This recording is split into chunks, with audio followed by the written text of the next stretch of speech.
день, уважаемый президент, уважаемые участники совещания.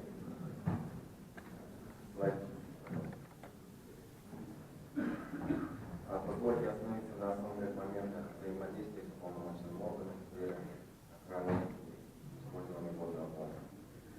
Ленское постельное водное управление для развития водохозяйственного отрасли в зоне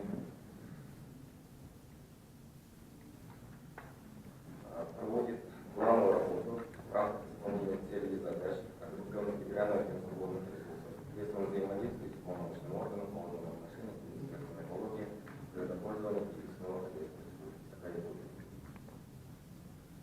Одно из направлений – это расход федеральный бюджет, оплаты за пользование водной объектом.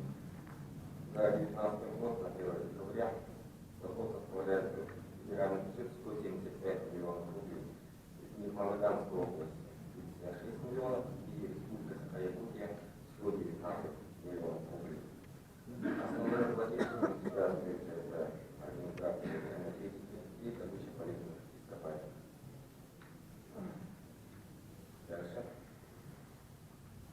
И основное направление – это ведение государственной водной энергетики.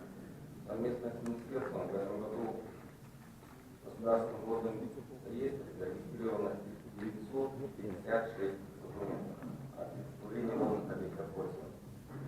В том числе это 401 договор водопользования, 138 соглашений с ним и 347 решений о предоставлении водных объектов пользования.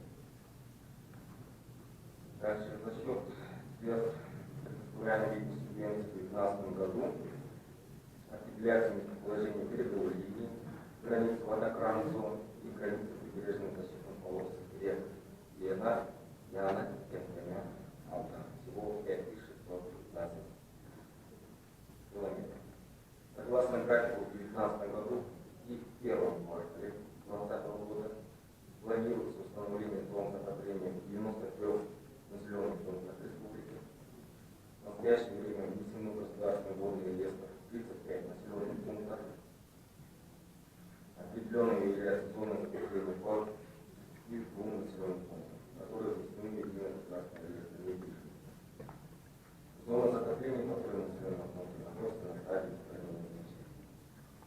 Дальше. В рамках реализации федеральной целевой программы развития водохозяйственного комплекса 19-20 года по направлению капитального строительства продолжается строительство берегозащитных сооружений на реке Зеленого поселка Нижневестняк и Минаханского области. Выполнение работы идет по графику, освоение финансовых средств в этом году составляет 100%. Это первая сторона. По данному объекту в 2020 году из федерального бюджета смотрят финансирование 57 миллионов 453 тысячи рублей. Из республиканского бюджета 7 миллионов 100 тысяч рублей. С правой стороны это капитальный ремонт, одно направление. Данный ПЦП у нас это объект гидротехнических сооружений «Эльмират» для Барабанского вуза Алганской области. Заказчиком уже подписан контракт на 2 миллиона 782 тысячи рублей. Работы ведутся согласно графику, который рассчитан на 2 года. Далее.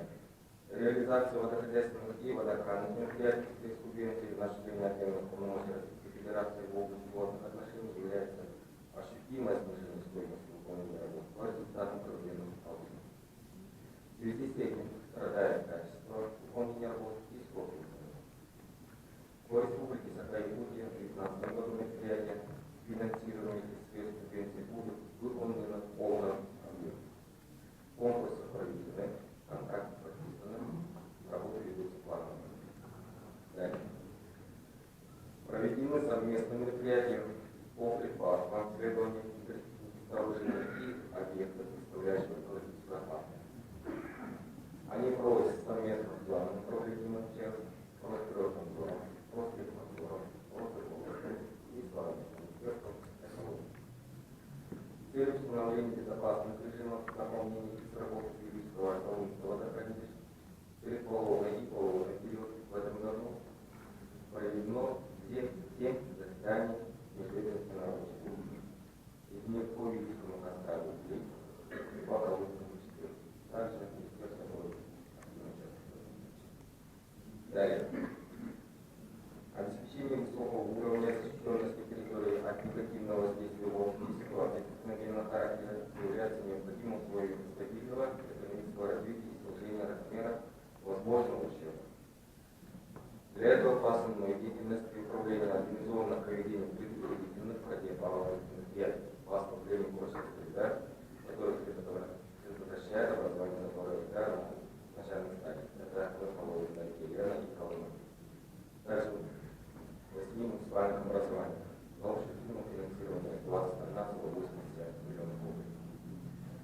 Также в этом году весеннее полугодие в зоне деятельности управления проходило на низких уровнях и прошло без затопления населенных пунктов Республики.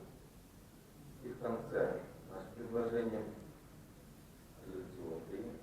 Первое – это необходимо поднять вопрос о завершении строительства участка номер 3 инженерной защиты от деятельности.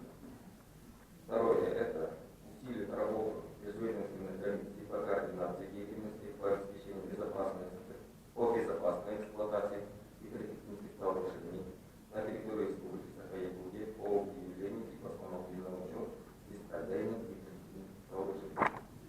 И последнее, третье – это усилить контроль за качеством выполнения работ по определению границ зон затопления населенных пунктов, по установлению местоположения береговых линий, границ водоохранных зон и прибрежных защитных полос водных объектов Республики Саха-Якутия. Необходимо придерживаться установленных сроков предоставления выполненных и согласованных работ в соответствии с нормативными актами. И в конце мы от Ленского бассейнового водного управления желаем коллективу Министерства экологии и природопользования лесного хозяйства в дальнейшем активной работы во благо сохранения водных ресурсов Республики Саха-Якутия. И хочется отметить, что мы в 2018 году провели на высоком уровне юбилей водного хозяйства. И в 2015 году у нас также маленький юбилей федерального агентства водных